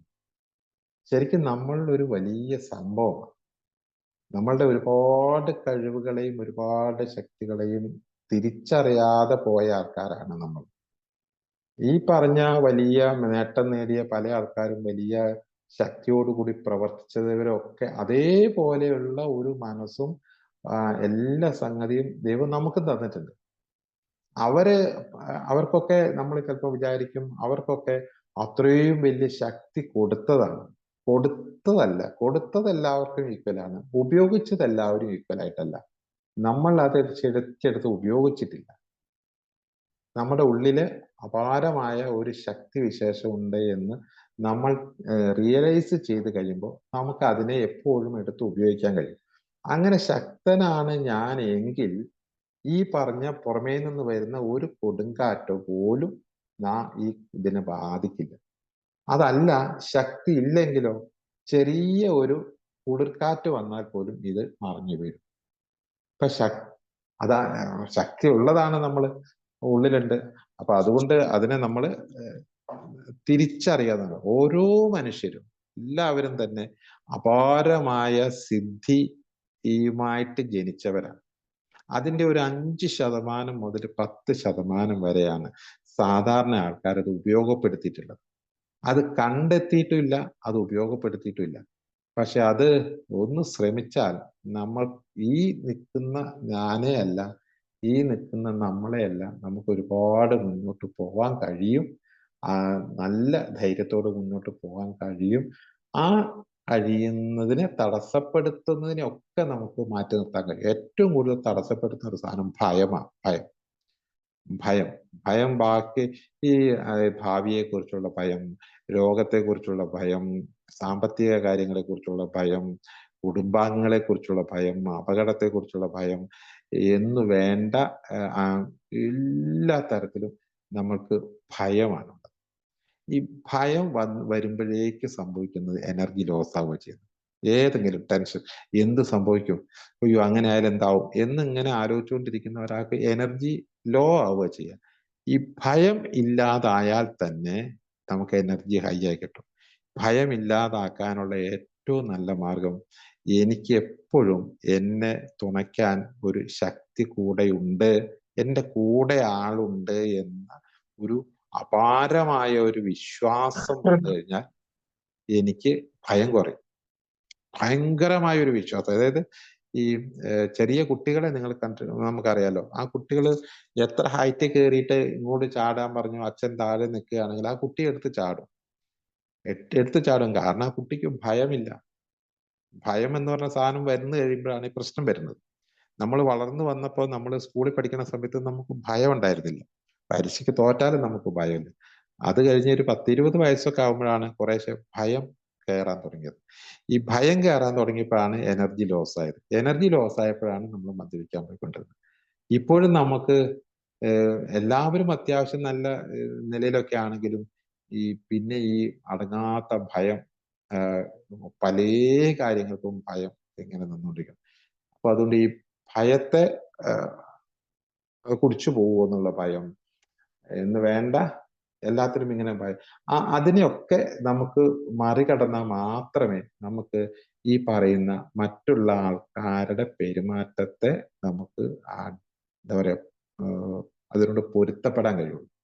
അപ്പൊ ആരെന്ത് പറഞ്ഞാലും എന്തെല്ലാം ആക്കിയാലും എന്നെ അത് ബാധിക്കില്ല എന്ന് ഞാൻ ചിന്തിച്ചാൽ മാത്രം നമ്മുടെ എനർജി താഴ്ന്നു പോവാതിരിക്കുക. എനർജി താഴ്ന്നു പോയാൽ കുടിക്കാനുള്ള സാധ്യത. അതുകൊണ്ട് എനർജി താഴ്ന്നു പോവാതെ സൂക്ഷിക്കാനാണ് ഈ പറഞ്ഞ ഒരു പോയിന്റ് ഉള്ളത്. ജീവിക്കുക, ജീവിക്കാൻ അനുവദിക്കുക. അത് അയാളെ കുറിച്ച്, അയാൾ പറഞ്ഞ കാര്യങ്ങളെ കുറിച്ച് ഞാൻ നെഗറ്റീവ് ചിന്തിച്ച എനർജി താഴെ പോകും. പക്ഷെ അത് അയാൾ അങ്ങനെയാണ്, ഞാൻ എന്താക്കാനാണെന്ന് ചിന്തിച്ചു കഴിഞ്ഞാൽ എനർജി താഴെ പോകുന്നില്ല. അപ്പൊ അതുകൊണ്ട് എനിക്ക് കുടിക്കാതിരിക്കാനുള്ള ഇത് കിട്ടുന്നു. സത്യത്തിൽ മറ്റു വ്യക്തികളുടെ പെരുമാറ്റത്തെ എങ്ങനെ സഹിക്കാൻ കഴിയുമെന്ന പഠനത്തിന് വളരെ പ്രാധാന്യം നൽകിയിട്ടുണ്ട്. എത്ര തന്നെ വിരോധമുളവാക്കുന്നതോ അനിഷ്ടകരമോ ആയ പെരുമാറ്റമായാലും ആ ഒരു പെരുമാറ്റം കുടിക്കാൻ തക്കവണ്ണമുള്ള വില അതിനില്ല. അതായത് എന്നെ കുടിപ്പിക്കാനായ ഉള്ള ഒരു ശക്തി വേറൊരാളുടെ പെരുമാറ്റത്തിനുണ്ടെങ്കിൽ ആ പെരുമാറ്റത്തിനല്ല പ്രശ്നം, ആ പെരുമാറ്റത്തെ ഞാൻ എങ്ങനെ എടുത്തു എന്നുള്ള എൻ്റെ ചിന്തയാണ് എൻ്റെ പ്രശ്നം. അപ്പൊ മാറ്റം വരുത്താൻ കഴിയുന്നത് അയാളുടെ പെരുമാറ്റത്തെ അല്ല, മറിച്ച് അയാളുടെ പെരുമാറ്റത്തെ കുറിച്ച് ഞാൻ എന്ത് ചിന്തിച്ചു എന്നുള്ള ആ ചിന്ത എനിക്ക് വേണമെങ്കിൽ മാറ്റാം. അപ്പോ വേറൊരു ആംഗിൾ ചിന്തിച്ചു കഴിയുമ്പോൾ ആ എനർജി നമുക്ക് ലോസ് ആവുന്നില്ല. പക്ഷെ അയാളുടെ പെരുമാറ്റം മാറ്റാൻ നോക്കിയാലോ അതൊട്ടും നടക്കുകയില്ല. അതുകൊണ്ട് നമ്മളുടെ രോഗമോചനം നമുക്ക് അത്യധികം പ്രധാനപ്പെട്ടതാണ്. ഞാൻ സുഖകരമായി മദ്യപിക്കാതെ ജീവിക്കണം എന്നുള്ളത് എനിക്ക് നിർബന്ധമാണ്. അതുകൊണ്ട് മദ്യാസക്ത അങ്ങനെ മദ്യപിക്കാൻ ഞാൻ പോയി കഴിഞ്ഞാൽ അത് എന്നെ കൊല്ലുമെന്നുള്ള കാര്യത്തിൽ സംശയമില്ല. അതുകൊണ്ട് അത് കൊല്ലുകയും ചെയ്യും. അതുകൊണ്ട് ഈ മദ്യാസക്ത രോഗത്തിന് കൊല്ലാനുള്ള കഴിവുണ്ട്. മദ്യാസക്ത രോഗിയാണ് ഞാൻ. ആ രോഗം മൂർച്ഛിക്കാനുള്ള ഒരു കാരണമാണ് മറ്റുള്ളവരുടെ പെരുമാറ്റത്തിന്റെ നെഗറ്റിവിറ്റി എൻ്റെ ഉള്ളിലേക്ക് എടുക്കുന്നത്. അപ്പൊ ഏറ്റവും നല്ല പ്രിക്വേഷൻ, ഒരു മുൻകരുതല്, അല്ലെങ്കിൽ എന്താ പറയാ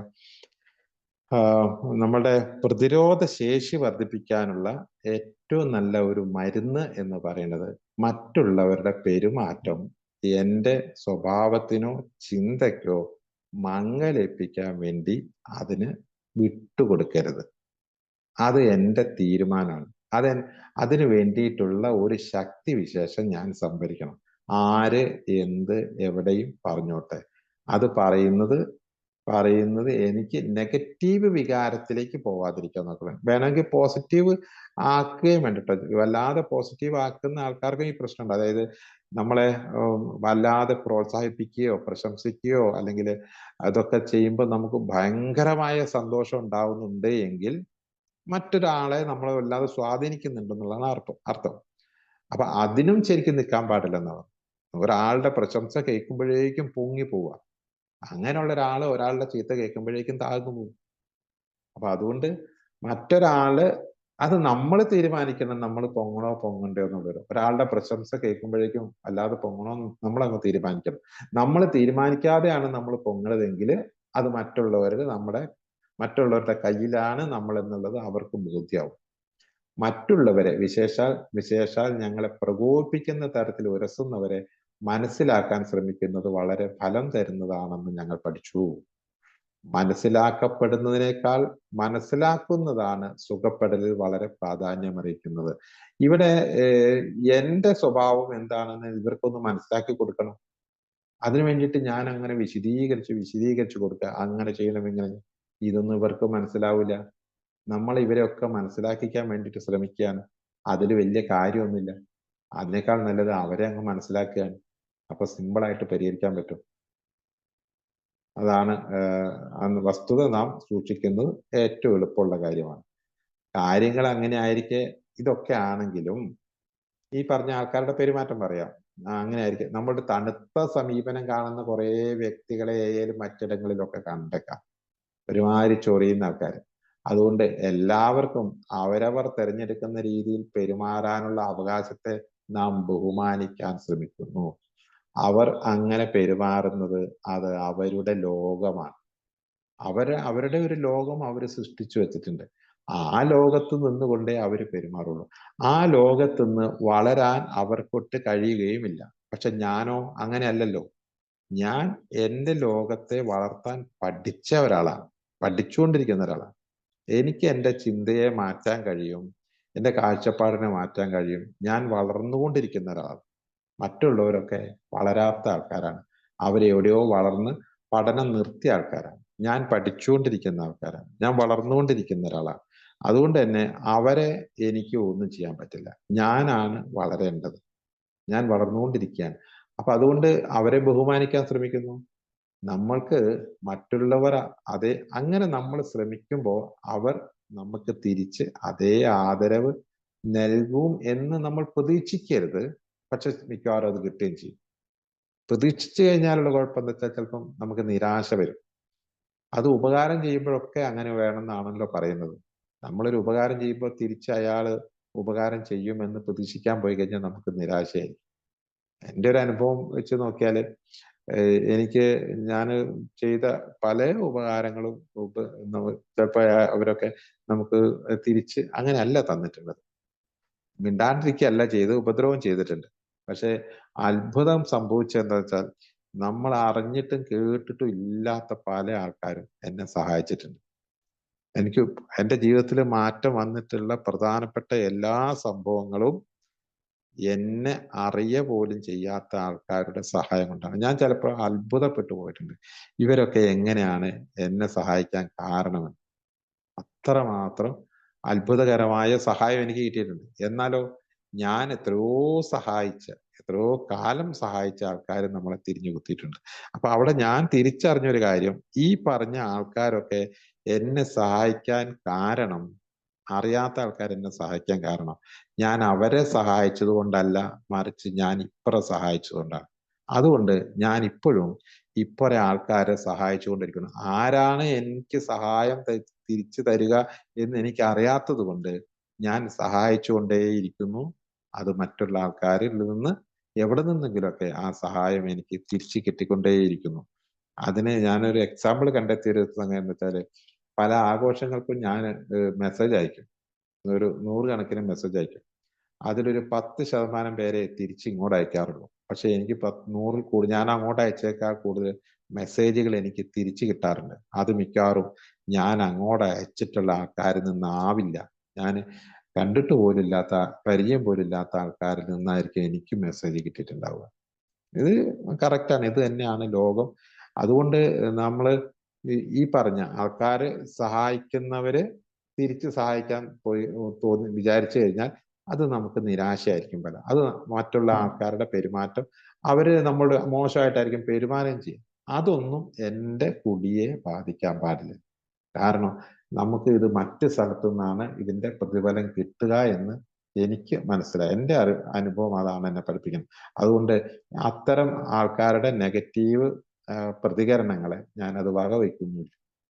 ഒരുപാട് പേര് അങ്ങനെ ചെയ്തിട്ടുണ്ടെങ്കിൽ അത് ഞാൻ ഓർക്കുന്നു പോലില്ല. അതുകൊണ്ടാണ് ഇപ്പൊ ഞാൻ ആ പേരൊന്നും പറയാത്തത്. അത് ഞാൻ വിട്ടു. സംഗതി ഉണ്ട്, പൊതുവായിട്ടുണ്ട് എന്നുള്ളതല്ലാതെ എന്ന് വെച്ചിട്ട് ഞാൻ ആ പരിപാടിയിട്ട് നിർത്തിയിട്ടില്ല. ഞാൻ സഹായിച്ചുകൊണ്ടേയിരിക്കുന്നു. കാരണം എനിക്ക് അവിടെ നല്ല തിരിച്ചു കിട്ടുക. സാധാരണയായി പരസ്പരം ഇഷ്ടപ്പെടുന്ന ആളുകൾ ഒരേ അയൽപക്കത്തും കമ്പനിയിലും ക്ലബിലും അല്ലെങ്കിൽ എയിലും പരസ്പരം ആകർഷിക്കപ്പെടുന്നു. നാം ഇഷ്ടപ്പെടുന്ന ആളുകളോടൊത്ത് സമയം ചെലവഴിക്കുമ്പോൾ നമുക്ക് പ്രത്യേകമായി ഇഷ്ടപ്പെടാത്ത ആളുകളെ നാം അധികം അലോസരപ്പെടേണ്ടതില്ല. ആളുകളെ ഓർത്ത് അലോസരപ്പെടേണ്ട കാര്യമില്ല. നമുക്ക് കുറച്ചു പേരെങ്കിലും നമ്മളുടെ ഈ ചിന്തയുടെ വൈബ്രേഷൻ എന്ന് പറയും, ഒരു പ്രത്യേക വൈബ്രേഷനാണ് ഓരോരുത്തരുടെയും ചിന്തയ്ക്കുള്ളത്. ഈ ഇതേ വൈബ്രേഷൻ വേവ് ലെങ്തിലുള്ള കുറച്ചു പേരെങ്കിലും നമുക്ക് ചുറ്റും കിട്ടും. കുറച്ചു പേരെ ആ വേവ് ലെങ്തിലുള്ള ആൾക്കാരുമായിട്ട് നിരന്തരം സംവദിച്ചുകൊണ്ടിരിക്കുക. ആ വേവ് ലെങ്ത് കുറഞ്ഞ ആൾക്കാരുണ്ടാവും, കൂടിയ ആൾക്കാരുണ്ടാവും. അവരോട് ചിലപ്പോൾ സംവദിച്ചു കഴിഞ്ഞാൽ നമുക്ക് ചിലപ്പോൾ അസ്വസ്ഥത ഉണ്ടാവാനുള്ള സാധ്യത. അപ്പൊ കൂടുതൽ നമ്മൾ സംസാരിച്ചുകൊണ്ടിരിക്കേണ്ട ആൾക്കാര് എന്ന് പറയുന്നത് ഒരേ ചിന്തയുടെ ഒരേ വേവ് ലെങ്ത് ഉള്ള ഒരു ചിന്താ രീതിയുള്ള ആൾക്കാരുമായിട്ടാണെങ്കിൽ നമുക്ക് എപ്പോഴും സുഖവും സന്തോഷമായിരിക്കും. അത് ഏയിൽ ചെന്ന് കഴിഞ്ഞാൽ നമുക്ക് ആ വേവ് ലെങ്ത്തിന് ചേഞ്ച് വരും. എപ്പോഴാന്ന് വെച്ച് കഴിഞ്ഞാൽ അവിടെ കുടിയെക്കുറിച്ചും കുടിയിൽ നിന്ന് രക്ഷപ്പെടുന്നതിനെ കുറിച്ചുമാണ് നമ്മൾ നിരന്തരം ചർച്ച ചെയ്യുന്നത്. അത് മിക്കവാറും ഒരേ വേവ് ലെങ്തിലായി. ഇനി അതല്ല രണ്ട് പേഴ്സണൽ കാര്യങ്ങളിലേക്കാണ് പോകണമെങ്കിൽ അത് വേവ് ലെങ്ത് വ്യത്യസ്തമായിരിക്കും. അതായത് മക്കളുടെ കാര്യം എടുത്ത് പറയാൻ തുടങ്ങി വെച്ചു. അപ്പൊ അയാൾക്ക് മറ്റേ ആൾക്ക് മക്കളെ എങ്ങനെ ആവണം എന്നുള്ള അയാൾക്കൊരു കാഴ്ചപ്പാടാണ്, എനിക്കൊരു കാഴ്ചപ്പാട്. അത് മിക്കവാറും രണ്ടും രണ്ടായിരിക്കും.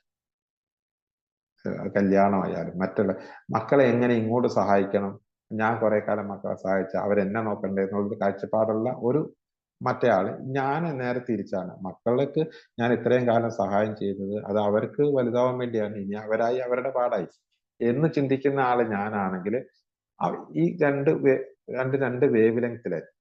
അപ്പൊ ഇവര് രണ്ടുപേരും കുടിയന്മാരാണ്. പക്ഷെ കുടിയുടെ കാര്യം പറയുമ്പോൾ രണ്ടുപേരുടെയും ബ്രെയിനിൽ രണ്ടുപേരുടെയും ശരീരത്തിൽ ഒരേപോലെയാണ് ഇത് എഫക്ട് ചെയ്തത്. അപ്പൊ അതുകൊണ്ട് ഈ രണ്ടുപേരും തമ്മിൽ സംവദിക്കുമ്പോൾ ഒരേ വേവ് ലെങ്തിലായിരിക്കും ചർച്ച നടക്കുക കുടിയുടെ കാര്യം. എന്നാൽ ചിലപ്പോൾ പേഴ്സണൽ കാര്യങ്ങളിലേക്ക് പോകുമ്പോൾ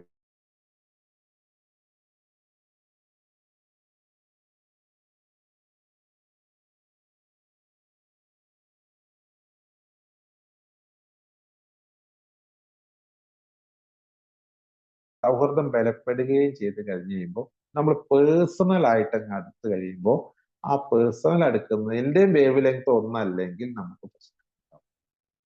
കാരണം ഏതിലുള്ള എല്ലാവരും വന്നിരിക്കുന്നത് വ്യത്യസ്ത കുടുംബങ്ങളിൽ നിന്നാണ്, വ്യത്യസ്ത സാഹചര്യങ്ങളിൽ നിന്നാണ്, വ്യത്യസ്ത അനുഭവങ്ങളിൽ നിന്നാണ്. അതുകൊണ്ട് വ്യത്യസ്ത മനസ്സുമായിട്ടാണ് വന്നിരിക്കുന്നത്.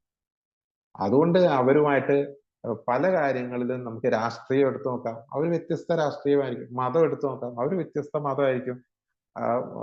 അങ്ങനെ ഓരോന്ന് എടുത്തു നോക്കി കഴിഞ്ഞാൽ ഉള്ളിലേക്ക് പോകുമ്പോൾ വ്യത്യസ്ത കാഴ്ചപ്പാടുണ്ടാവും.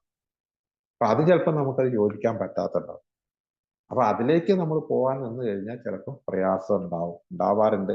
എനിക്കും അത് പലപ്പോഴും നേരിട്ടിട്ടുണ്ട്. അതുകൊണ്ട് ഞാൻ അത്തരം സന്ദർഭങ്ങളിൽ ഈ ഒരു ആൽക്കഹോളിക്സ് അനോണിമസുമായി ബന്ധപ്പെട്ട ഡിസ്കഷനിൽ അല്ലാതെ അതിനപ്പുറത്തേക്ക് പോവാൻ പറ്റുന്നവരോട് മാത്രമേ നമ്മൾ ഡിസ്കഷനിൽ നിൽക്കുള്ളൂ. ഇല്ലെങ്കിൽ നമുക്ക് ചിലപ്പം ബുദ്ധിമുട്ടാവും.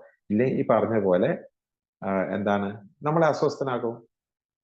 അപ്പൊ നമ്മൾ അവരെ ഒഴിവാക്കുകയല്ല ചെയ്യുന്നത്, അവരോട് സൗഹൃദം നിലനിർത്തിക്കൊണ്ട് തന്നെ ചില കാര്യങ്ങളിൽ നമ്മൾ ചർച്ചയിൽ ഉൾപ്പെടാതിരിക്കാൻ വേണ്ടിയിട്ട് ശ്രദ്ധിക്കുന്നു. അപ്പൊ നമുക്കൊരു മുൻകരുതൽ എന്ന നിലയ്ക്ക്, അതാ ഞാൻ നേരത്തെ പറഞ്ഞ ഈ പരിശീലനം സിദ്ധിച്ച ഒരു നാവികനാണ് എങ്കിൽ എവിടെ എപ്പോ എങ്ങനെ അത് ചെയ്യണം എന്നുള്ളത് അറിയാലോ. അപ്പൊ ആരോട് എപ്പോഴെങ്ങനെ സംസാരിക്കണം, ഇടപെടണം എന്നുള്ളത് ചിന്തിക്കാനും തീരുമാനം എടുക്കാനുള്ള കഴിവ് നമുക്ക് തന്നിട്ടുണ്ട്. അതിനെ ഉപയോഗപ്പെടുത്തുകയാണെങ്കിൽ നമുക്ക് ഇയാളോട് സൗഹൃദം നിലനിർത്തിക്കൊണ്ട് തന്നെ പേഴ്സണൽ കാര്യങ്ങളിൽ ഇടപെടാതിരിക്കാൻ പറ്റും. ഓക്കെ, അപ്പൊ അങ്ങനെയാണ്. അങ്ങനെ അല്ലെങ്കിൽ തികച്ചും പേഴ്സണിലേക്ക് പോകുമ്പോൾ അതിന്റെ ഉള്ളിൽ തന്നെ നമ്മൾ എപ്പോഴും ഇങ്ങനെ അലോസരപ്പെടുത്തുന്ന ആൾക്കാരെ നമുക്ക് കാണാൻ കഴിയും. സെയിം ആയിട്ടുള്ള ആൾക്കാർ മാത്രമാണ് വളരെ അപൂർവമായിട്ട് കിട്ടും. ചിലപ്പോൾ അത് ജോലി വ്യത്യസ്തമായിട്ടുള്ള ആൾക്കാരുടെ കാഴ്ചപ്പാട് വ്യത്യസ്തമാണ്. ജോലിയിൽ എല്ലാ ആൾക്കാരും റിട്ടയർ ആയിട്ടുള്ള ആൾക്കാരുമായിട്ടുള്ള കാഴ്ചപ്പാട് വ്യത്യസ്തമാണ്. അപ്പോൾ അങ്ങനെ പല ടൈപ്പുള്ള ആൾക്കാരാണ് മീറ്റിങ്ങിന് വരുന്നത്. അതുകൊണ്ട് തന്നെ നമുക്ക് അസ്വസ്ഥത ഉണ്ടാക്കുന്ന ആൾക്കാർ ആ ഗ്രൂപ്പിൽ തന്നെ ഉണ്ടാവും. പക്ഷെ ആ അസ്വസ്ഥതയിലേക്ക് നമ്മൾ പോകാൻ പാടില്ല. മറിച്ച് നമ്മൾ യോജിക്കുന്ന ഒരു കാര്യമുണ്ട്. മദ്യാസക്തി എന്ന് പറയുന്ന ഒരു രോഗവും അത് ശരീരവും മനസ്സും എഫക്ട് ചെയ്യുന്ന രീതിയും അതിൽ നിന്ന് രക്ഷപ്പെടാൻ വേണ്ടി ഞാൻ സ്വീകരിക്കുന്ന മാർഗവും ഇതെല്ലാം മിക്കവാറും എല്ലാവരുടെയും ഒരുപോലെ ആയിരിക്കും. അങ്ങനെ വന്നു കഴിയുമ്പോൾ കാലക്രമേണ ഈർഷ്യ ഉളവാക്കുന്നവരിൽ നിന്ന് ലാഘവത്തോടെ നടന്നകലാൻ ഞാൻ ഭയക്കുന്നില്ല എന്ന് ഞാൻ മനസ്സിലാക്കുന്നു. എനിക്ക് വല്ലാത്ത ഇറിറ്റേഷൻ ഉണ്ടാക്കുന്ന ആൾക്കാരെ ഞാൻ മെല്ലെ എന്ത് ചെയ്യുന്നു, മെല്ലെ ഒഴിവാക്കുകയല്ല ചെയ്യുക, പിണങ്ങല്ല ചെയ്യുന്നത്. ഞാൻ അവരോട് ഒരു മിതമായ അകലം പാലിക്കുന്നു. നേരത്തെ അവരെ സൗമ്യമായി നമ്മൾ സഹായിക്കുകയോ അല്ലെങ്കിൽ നമ്മൾക്ക് അനുയോജ്യമായ വിധത്തിൽ നേരെയാക്കുവാൻ പരിശ്രമിക്കുകയോ ചെയ്തിരുന്നതിന് പകരമാണ് നേരത്തെ എന്താ ചെയ്തത്,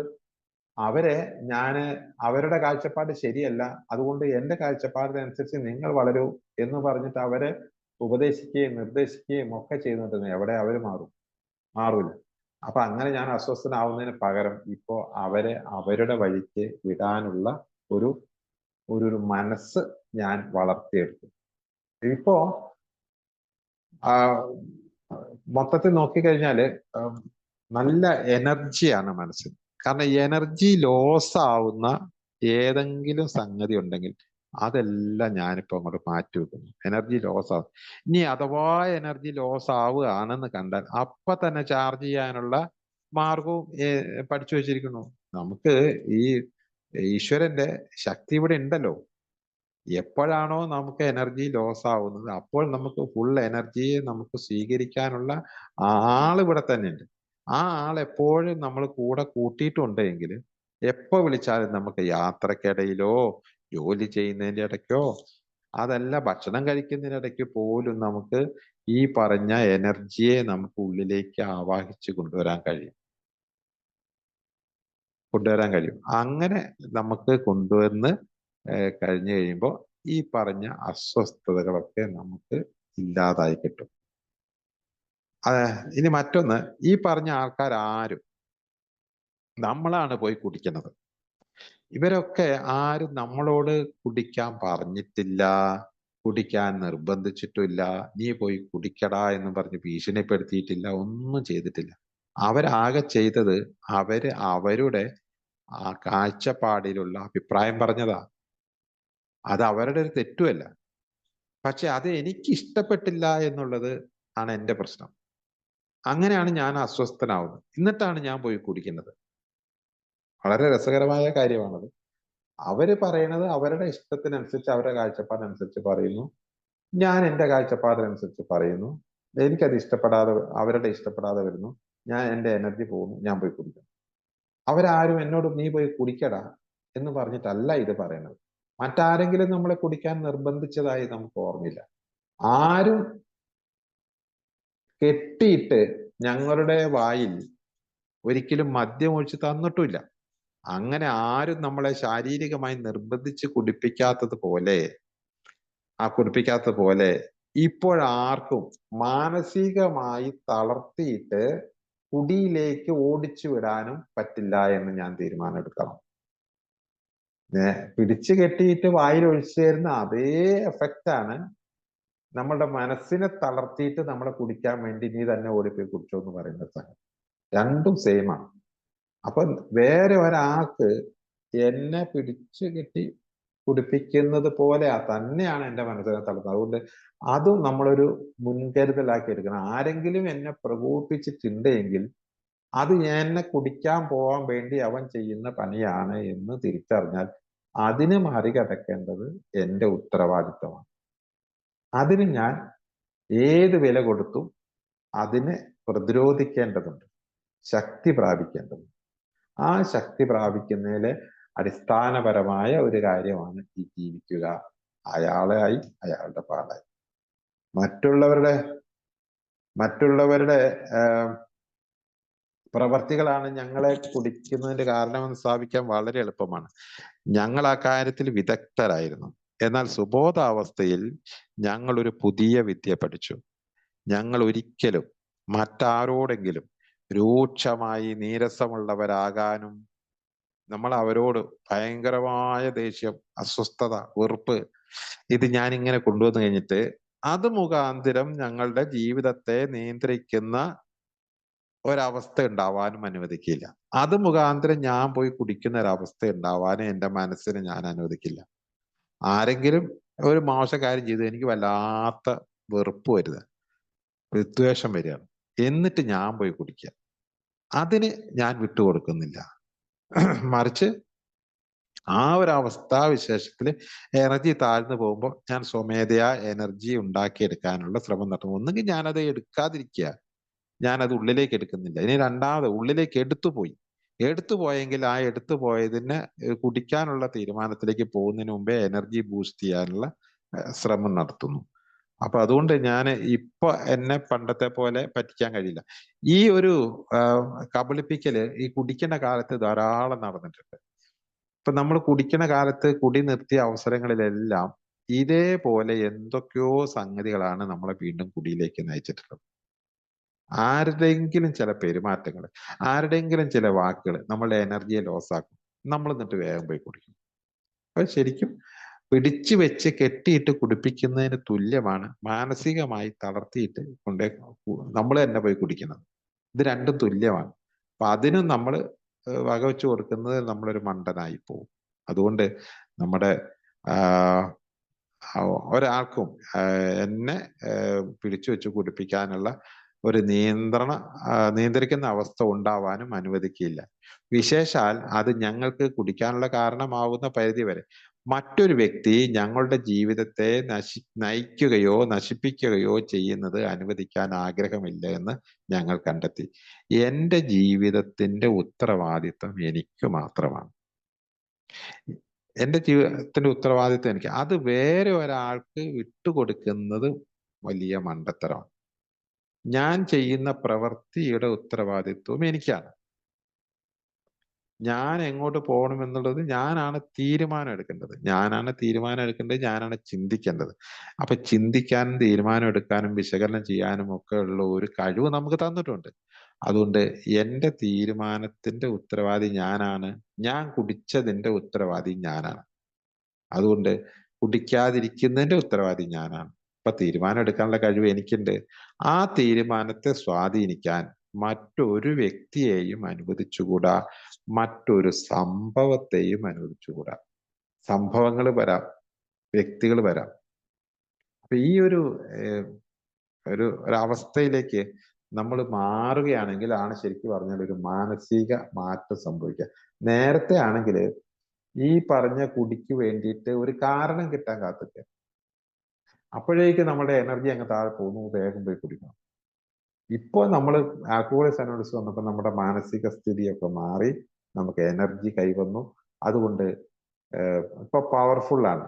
അതുകൊണ്ട് ഒരാൾക്കും എൻ്റെ മനസ്സിനെ കുടിയിലേക്ക് നയിക്കാൻ സാധിക്കുന്നില്ല എന്നുള്ളത്. നാം മറ്റൊരാളുടെ ചെരുപ്പുകൾ ഉപയോഗിച്ച് അയാൾ നടക്കുന്ന വഴികളിൽ ഒരു നാഴികയെങ്കിലും നടക്കുന്നത് വരെ അയാളെ വിമർശിക്കരുതെന്ന് ഒരു പഴയ ജ്ഞാനി ഉപദേശിച്ചു. ഇതാണ് ഞാൻ നേരത്തെ പറഞ്ഞത്. ഓരോ വ്യക്തിയും അവര് ചെയ്യുന്നതും പ്രവർത്തിക്കുന്നതുമായ കാര്യങ്ങൾ അവരുടെ കാഴ്ചപ്പാടിനനുസരിച്ചാണ്. അവരെല്ലാവരും തന്നെ വല്ലാത്ത പ്രശ്നങ്ങളും പ്രതിസന്ധികളും അഭിമുഖീകരിക്കുന്നവരുമാണ്. അവരങ്ങനെ ഒരു കാര്യം പറഞ്ഞപ്പോ അവരുടെ ഭാഗത്ത് ആയിരുന്നു എങ്കിൽ എങ്ങനെ പ്രതികരിക്കുമായിരുന്നു എന്നൊന്ന് ആലോചിച്ച് നോക്കിക്കഴിഞ്ഞാൽ അത് വളരെ സിമ്പിളായിട്ട് തോന്നും. ഞാനാണെങ്കിൽ അതിനേക്കാളും മോശമായിട്ട് പ്രതികരിച്ചത്. മറ്റൊരാളുടെ ചെരുപ്പിട്ട് നടക്കുക എന്ന് പറഞ്ഞാൽ ആ ഭാഗത്ത് ഞാനായി മാറുക. അപ്പൊ നമുക്ക് തോന്നും ഈ പറഞ്ഞ ബാക്കിയുള്ളവർക്കൊന്നും ഒരു പ്രശ്നമില്ല എന്നല്ല, അവർക്കൊക്കെ എന്തൊക്കെയോ തരം പ്രശ്നങ്ങളുള്ള ആൾക്കാരാണ്. അതുകൊണ്ട് ഞാൻ മാത്രമല്ല പ്രശ്നമുള്ളത്. അങ്ങനെ ചിന്തിച്ചു കഴിഞ്ഞാൽ നമുക്ക് കുറേ കൂടി എളുപ്പമാണ്. നമ്മളുടെ സമസൃഷ്ടങ്ങളായ മനുഷ്യരോട് കൂടുതൽ അനുകമ്പ ഈ ഉപദേശത്തിന് ഉണ്ടാകുന്നു. അത് നടപ്പിലാക്കിയാൽ നമുക്ക് വളരെ മെച്ചപ്പെട്ട ഒരു മാനസിക അവസ്ഥ ഉണ്ടാവും. അമിത മദ്യപാനത്തിന് ശേഷം തോന്നുന്ന ശാരീരിക മാനസിക അസ്വസ്ഥതകളുമായി താരതമ്യപ്പെടുത്തുമ്പോൾ നേരെ വിപരീതമായ ഒരു അനുഭവമാണിത്. ഈ കുടിച്ചു കഴിഞ്ഞിട്ടുണ്ടാവുന്ന ഒരു മാനസിക ആശ്വാസത്തെ കുറിച്ച് ഒന്ന് ചിന്തിച്ചു നോക്കാം. കുടിച്ചു കഴിഞ്ഞ് കഴിയുമ്പോൾ വല്ലാത്ത ഒരു മാനസികാവസ്ഥയിലേക്ക് നമ്മൾ പോകും. ആ മാനസികാവസ്ഥയുടെ ഒരു 10%, 5% പോലും ഇല്ല ഈ ഒരു അസ്വസ്ഥത എന്ന് പറഞ്ഞ സാധനം. എന്നാൽ കുടിക്കാൻ പോയി കഴിഞ്ഞാൽ ഉണ്ടാവുന്ന അസ്വസ്ഥത വളരെ ഭീകരമാണ്. എന്നിട്ടും നമ്മൾ ആ ഭീകരമായ അസ്വസ്ഥത തെരഞ്ഞെടുക്കുന്നു എങ്കിൽ അത് നമ്മളൊരു മണ്ടനല്ലെന്ന് എന്താ പറയാ.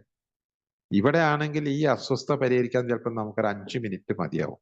മറ്റേതാണെങ്കിൽ ഒരു കാലത്തും പരിഹരിക്കാൻ കഴിയാത്ത തരത്തിൽ അസ്വസ്ഥത അങ്ങോട്ട് കൂടുകയും ചെയ്യും. അതുകൊണ്ട് ശരിയായ ചിന്തയും ശരിയായ വിശ്വാസവും ഉണ്ട് എങ്കിൽ നമുക്ക് ഇത്തരം സന്ദർഭങ്ങളെ നമുക്ക് മറികടക്കാൻ കഴിയും. അവിടെ ജീവിക്കാൻ അനുവദിക്കുക ശരിയാണ്. പക്ഷെ ഞങ്ങളിൽ ചിലർ ഈ ആപ്തവാക്യത്തിലെ ജീവിക്കുക എന്ന ഭാഗത്തിനാണ് ഊന്നൽ നൽകുന്നത്. എനിക്ക് ജീവിക്കണം, എനിക്കും ജീവിക്കണം. എനിക്കും ജീവിക്കണമെങ്കിൽ എനിക്ക് എന്തും ചെയ്യാം. മറ്റവരെ ചീത്ത പറയാം, മറ്റവരെ വഴക്ക് പറയാം, മറ്റവരെ വേണമെങ്കിൽ എടുക്കാം. എനിക്ക് എൻ്റെ സ്വാർത്ഥത, എനിക്ക് ശരിയാവണം, എൻ്റെ കാര്യം ശരിയാവണം എന്നുള്ളതാണ് ജീവിക്കുക എന്ന് പറഞ്ഞത്. രണ്ടാമത്തതാണ് ജീവിക്കാൻ അനുവദിക്കുക. എന്നെ പോലെ തന്നെ അവകാശം മറ്റുള്ളവർക്കൊക്കെ ഉണ്ട്. അതുകൊണ്ട് അവരും അവരുടേതായ രീതി ജീവിക്കട്ടെ എന്ന രണ്ടാമത്തെ ഭാഗത്തിന് ഊന്നൽ നൽകുമ്പോൾ ആണ് ശരിക്കും ഒന്നാമത്തെ ഭാഗമായ ജീവിക്കുക എന്നുള്ളത്. എനിക്ക് ജീവിക്കണം, അതിനെന്ത് മാർഗം, പല സൊല്യൂഷൻ ഉണ്ട്. പക്ഷെ അതില് രണ്ടാമത്തെ ഭാഗം കൂടി ഉൾപ്പെട്ട് പറഞ്ഞു. സ്വന്തം ജീവിതം പൂർണ്ണമായും ആസ്വദിക്കാനുള്ള മാർഗങ്ങൾ തേടിയുള്ള നിരന്തര യത്നങ്ങൾക്കിടയിൽ മറ്റുള്ളവർ അവർക്ക് വേണ്ട ഏത് രീതിയിലും ജീവിക്കുന്നതിന് അവരെ അനുവദിക്കുന്നതിന് ഞങ്ങൾ സംതൃപ്തരായിരുന്നു. ഓരോരുത്തർ അവരവർ ജീവിക്കാൻ വേണ്ടിയിട്ട് അവർ നട്ടോട്ട് ഓടുമ്പോൾ അവരങ്ങനെ ജീവിച്ചോട്ടെ, അല്ലാണ്ട് ഞാൻ വിചാരിക്കുന്ന പോലെ അവർ പോവും. നമ്മളുടെ ജീവിതം രസകരവും ക്രിയാത്മകവും ആണെങ്കിൽ മറ്റുള്ളവരുടെ കുറ്റം കണ്ടുപിടിക്കാനോ അല്ലെങ്കിൽ അവരുടെ പ്രവർത്തികളെ പറ്റി ആശങ്കപ്പെടാനോ നമുക്ക് വ്യഗ്രതയോ ആഗ്രഹമോ തീർച്ചയായും ഉണ്ടാവില്ല. ഈ കുറ്റം കണ്ടുപിടിക്കുന്നതിനെ കുറിച്ചൊക്കെ പറയുന്നത് എന്താ പറയുക, മനഃശാസ്ത്രം പറയുന്നത്, ആരുടെ ഉള്ളിലാണോ ഒരുപാട് കുറ്റവും കുറ്റബോധവും ഉള്ളത്, ഈ ആൾക്കാണ് മറ്റൊരാളുടെ കുറ്റം കണ്ടുപിടിക്കാൻ വലിയ പ്രവണതകളുള്ളവർ. നമ്മളുടെ നമ്മളൊരാളുടെ കുറ്റം കാണാൻ, നെഗറ്റീവ് കാണാൻ വേണ്ടി നമ്മൾ വളരെ സൂക്ഷ്മമായി നിരീക്ഷിക്കുന്നുണ്ട് എങ്കിൽ അയാൾക്ക് ഉള്ള ഒരു തകരാറാണ് അയാൾ. ഞാൻ അതിനൊരു എക്സാമ്പിൾ പറയാൻ വെച്ചാൽ, എന്നെ കണ്ടിട്ടുള്ളവരുണ്ടാവും, ഇതിനകത്ത് ജെയിംസ് ചേട്ടനൊക്കെ കണ്ടിട്ടുണ്ട്. എൻ്റെ മുൻവശത്തെ മുകളിലെ പല്ലിൽ ഒരു പല്ല് പൊട്ടിയതാ. ആ പല്ലിന് ചെറിയൊരു കളർ മാറ്റമുണ്ട്. അപ്പൊ ഞാൻ പലയിടത്തും ക്ലാസ് എടുക്കാൻ പോകുന്നുണ്ട്, എത്രയോ കാലമായി ഞാൻ ക്ലാസ് എടുക്കാൻ പോകും. എന്നോട് ആരും ഈ പല്ല് പൊട്ടിയതിനെ കുറിച്ച് ചോദിച്ചിട്ടില്ല, ആ പല്ലിന്റെ കളർ മാറിയതിനെ കുറിച്ച് ഒരാൾ പോലും ചോദിച്ചിട്ടില്ല.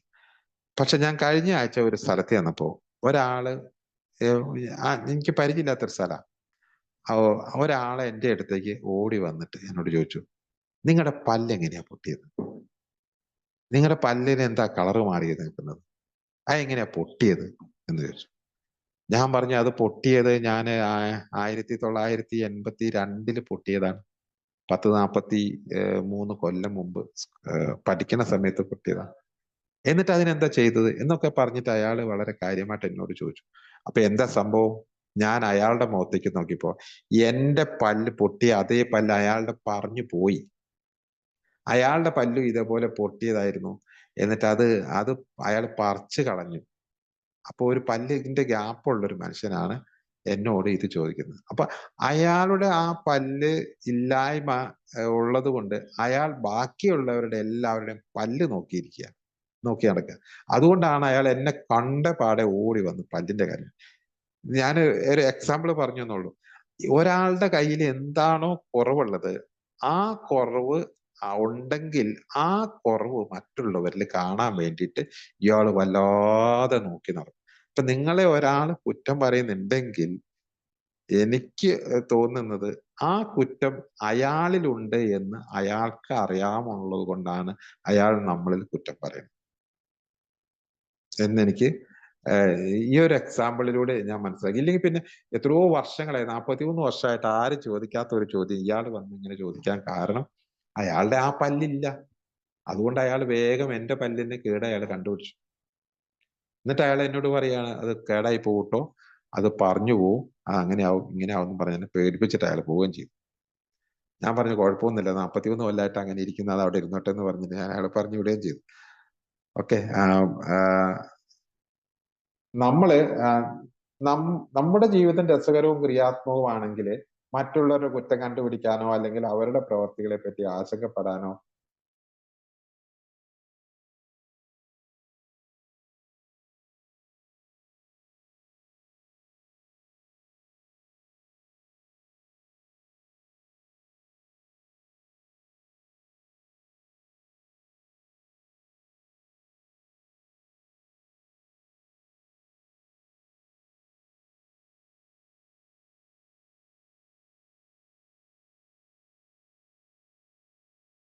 ഹലോ വിജയമാഷെ, കേക്കണില്ലല്ലോ.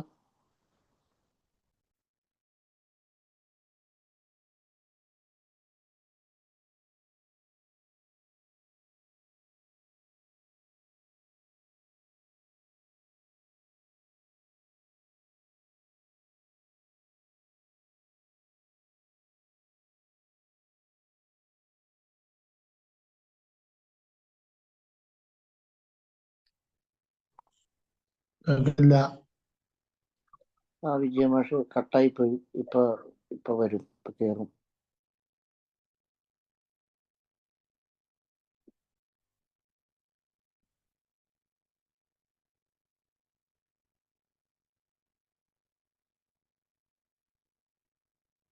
പുള്ളി അറിഞ്ഞാണ്. അറിഞ്ഞു കാണാൻ വഴിയില്ലാന്ന് എനിക്ക് തോന്നുന്നു.